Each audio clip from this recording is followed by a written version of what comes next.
আসসালামু আলাইকুম। আজকের ক্লাসের টপিক হচ্ছে গিয়ে ট্রেডিং কি আর ট্রেডিং করে কিভাবে ইনকাম করবেন। মূলত ট্রেডিং থেকে কিভাবে ইনকাম করা যায় সেই বিষয়টা নিয়ে আজকে কথা বলবো। আর ট্রেডিং বিষয়টা কি বেসিক ধারণা দিয়ে দেব, যাতে করে ট্রেডিং সম্পর্কে আপনার কোনো কোনো প্রকারে কোনো প্রবলেম না থাকে। ভাইয়া, ট্রেডিং হচ্ছে একটা শেয়ার মার্কেট প্ল্যাটফর্ম, যেখানে বাংলাদেশের মানুষ বাইনারি ট্রেডিং করে, কটেক্স ট্রেডিং বলেন, আবার ফরেক্স ট্রেডিং বলেন, অনেক ধরনের ট্রেডিং হয়ে থাকে। আমরা যারা বাইনারি ট্রেডিং করি, আমরা ট্রেডিং করে কিভাবে ইনকাম করব সেই বিষয়টা জানবো। আরেকটা বিষয় হচ্ছে কি, ট্রেডিং জিনিসটা কি সেই বিষয়টা জানবো। সর্বপ্রথম আমাদেরকে জানতে হবে ট্রেডিং জিনিসটা কি। ধরেন বাংলাদেশে একটা ধান চাষ করা হয়, এটা ধরেন একটা জমি, এটা একটা এইটা পুরোটা একটা জমি, ঠিক আছে। এই জমিতে আপনার ধরেন 100 কাঠা জায়গা আছে, 100 কাঠা 100 কাঠা জায়গা আছে, মানে ধান চাষ করা হয়, এখানে পুরো জমিতে ধান লাগানো হয়েছে। এখন আপনার কাছে আছে হচ্ছে কি টাকা, আর এখানে আছে হচ্ছে জমি। এখন আপনার কাছে যখন টাকা আছে আর এখানে যখন ধান আছে, ধান চাষ করা হয়। এখন আমাদের দেশে বছরে দুইবার ধান চাষ করা হয়। বছরে দুইবার ধান চাষ করা হয়। এখানে ধরেন 6 মাসে এখানে চাষ করলো, 6 মাসে এখানে চাষ করলো। এখন যখন ধানের দাম কম থাকে, যখন ধান কাটা হয় তখন তো ধানের দাম অনেক কম থাকে। তখন আপনি 100 কাঠা জমির ধান আপনি কিনে কিনে রিজার্ভ করে রেখে দিছেন। কিনে রিজার্ভ করে রেখে দিছেন। আপনার টার্গেট কি? যখন দামটা বাড়বে, যখন ধানের দাম বাড়বে তখন আপনি বিক্রি করে দিবেন। যখন ধানের দাম বাড়বে তখন আপনি বিক্রি করে দিবেন। এটা হচ্ছে কি আপনার প্ল্যান। আর এখানে আপনার প্ল্যান করছেন কি, ধরেন 6 মাস বৃষ্টি হয়েছে, বৃষ্টি হওয়ার কারণে এখন সবার ধান পচে যাবে। 100 কাঠা জমি আছে, 100 কাঠা জমি ধানেই ভালো, আর আশেপাশে যতগুলা গ্রাম আছে সবগুলা গ্রামের ধান পচে যাবে। এখন তো আপনার ধানগুলো যদি কিনে রাখেন, স্টক করে রাখেন, যেহেতু সবগুলো ধান পচে যাবে, সেহেতু আপনার যদি ধানগুলো কিনে রাখেন সেক্ষেত্রে ভালো একটা দামে বিক্রি করতে পারবেন। আপনার কাছে এই ইনফরমেশন আছে। এবার আপনি কি করলেন, ধরেন 100 কাঠা 5 লাখ টাকা দিয়ে, এক্সাম্পল 5 লাখ টাকা দিয়ে 100 কাঠা জমির ধান আপনি কিনে ফেলছেন। এখন যখন আপনি 5 লাখ টাকা দিয়ে 100 কাঠা জমির ধান কিনছেন, অবশ্যই আপনি প্রফিট নিয়ে বিক্রি করবেন। যখন ধানের দামটা বাড়বে 2 মাস অথবা 3 মাস পর, তখন আপনি বিক্রি করে দিবেন। এই যে প্রফিট, এই যে 2 মাস 3 মাস ইনভেস্ট করে রাখছেন, এই যে 5 লাখ টাকা ইনভেস্ট করে দেন 50,000 অথবা 1 লাখ টাকা ইনকাম করছেন, এই জিনিসটাকে ট্রেডিং বলা হয়।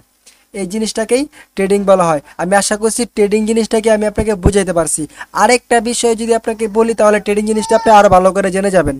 আমরা শিখলাম প্র্যাকটিক্যাল ভাবে কিভাবে ধান বিক্রি করে ইনকাম করে। আর এখন আমরা শিখবো ভাইয়া, অনেক ধরনের ট্রেডিং হয়ে থাকে, অনেক ধরনের ট্রেডিং হয়ে থাকে। দেখুন, আপনার কাছে আছে 1,000 1,000 ডলার, আপনার কাছে আছে 1,000 ডলার, 1,000 ইউএসডি আছে, 1,000 ইউএসডি আছে আপনার কাছে। এখন আপনি যদি এখন আমেরিকায় অথবা দেশের বাইরে যান, তখন তো বাংলাদেশি টাকা দিয়ে আপনার ঘুরতে যেতে পারবেন না, আপনাকে ডলারে কনভার্ট করতে হবে। ডলারে কনভার্ট করতে হবে। এখন আপনার কাছে বাংলা টাকা আছে ধরেন 1,30,000 টাকা, 1,30,000 টাকা আছে আপনার কাছে, এক্সাম্পল 1,30,000 টাকা আছে। এখন যখনই আপনার কাছে 1,30,000 টাকা আছে, তখন আপনার 1,30,000 টাকা দিয়ে আপনার 1,000 ডলার কিনছেন। এখন 1,000 ডলার কিনছেন বাহিরে ঘুরতে যাওয়ার জন্য, বাহিরে ঘুরতে যাবেন, এই কারণে আপনার 1,000 ডলার কিনছেন। এখন যখনই আপনি 1,30,000 টাকা দিয়ে 1,000 ডলার কিনছেন, এখন আপনার এই টাকাটা ডলারে কনভার্ট হয়ে গেছে, টাকাটা ডলারে কনভার্ট হয়ে গেছে। এখন আপনি যখন বাহিরের কান্ট্রিতে ঘুরতে যাবেন, ধরেন আপনি বাহিরের একটা কান্ট্রিতে গেছেন, সেখানে আপনার 500 ডলার খরচ করছেন, 500 ডলার খরচ করছেন, আর 500 ডলার আপনার অ্যাকাউন্টে আছে। এবার আপনি যদি চান এই 500 ডলার, ধরেন যখন আপনি 1,000 ডলার যখন কিনছিলেন, তখন ধরেন বাংলাদেশে ডলার রেট ছিল 125 টাকা, ধরেন এক্সাম্পল 125 টাকা ডলার ছিল। এখন যখন আপনি বাংলাদেশে আসলেন, বাইরে বাইরে গেছেন ঘুরতে, 500 ডলার খরচ করছেন, আর 500 ডলার আপনার অ্যাকাউন্টে আছে। এখন আপনি তো ডলার দিয়ে তো আপনার লাভ নাই, বাংলাদেশের টাকাতে কনভার্ট করতে হবে। যখনই আপনি এই 500 ডলার বিক্রি করতে গেলেন, তখন আপনি যে দেখলেন ডলারের দাম বেড়ে 128 টাকা হয়ে গেছে, 128 টাকা হয়ে গেছে। এখন তো আপনার প্রতি ডলারে 3 টাকা করে লাভ করতে পারতেছেন, 3 টাকা করে লাভ করতে পারতেছেন। এই যে আপনার 500 ডলার করছেন, বিক্রি করছেন 3 টাকা করে, আপনার অনেকগুলো টাকা প্রফিট হয়েছে। অনেকগুলো টাকা প্রফিট হয়েছে। আপনি কি করছেন, এই ইনভেস্ট করছেন 2 মাসের ব্যবধানে প্রতি ডলারে 3 টাকা করে বাড়ছে। এই যে 3 টাকা করে বাড়লো, আপনি ট্রেডিং করে ইনকাম করছেন। অথবা আপনি 1 মাস পর ঘুরে আইসা দেখতে পারতেন 25 টাকা করে ডলার কিনছেন, আপনার কমে 22 টাকা অথবা 21 টাকা হয়ে গেছে। ডলারটা 1 মাস পর কমতেও পারতো, বাড়তেও পারতো। এই যে বাড়তেছে কমতেছে না, এটাকে ট্রেডিং বলা হয়, এটাকেই ট্রেডিং বলা হয়। তাহলে আশা করছি আপনাকে ট্রেডিং জিনিসটা বুঝাইতে পারছি ভাইয়া।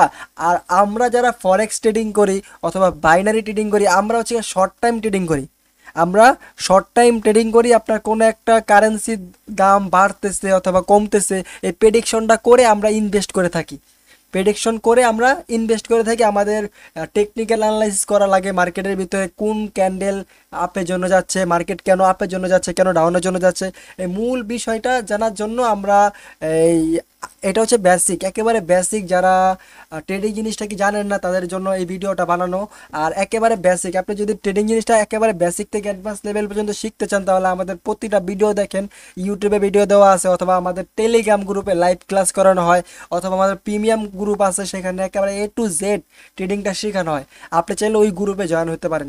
তাহলে আশা করছি আপনাকে এই বিষয়টা বুঝাইতে পারছি যে ট্রেডিং জিনিসটা কি, আর ট্রেডিং করে কিভাবে ইনকাম করবেন। তাহলে নেক্সট ক্লাসে আপনাদেরকে আরও অ্যাডভান্স টপিক শেখাবো, যাতে করে আস্তে আস্তে আপনাদেরকে অ্যাডভান্স টপিকের দিকে নিয়ে যাব। তাহলে ইনশাল্লাহ আমি আপনাকে বুঝাইতে পারছি। আপনি যদি মনোযোগী থাকতেন, তাহলে মনোযোগী হয়ে থাকেন, তাহলে অবশ্যই আমার কথাগুলো বুঝবেন। আর আমি সবসময় আপনাকে বলবো, আপনি যদি এখানে ইনভেস্ট করার আগে ভালোভাবে শিখে তারপর এখানে ইনভেস্ট করেন। ঠিক আছে, তাহলে আল্লাহ হাফেজ, ভালো থাকেন। নেক্সট ভিডিওতে আবার দেখা হবে আপনাদের সাথে।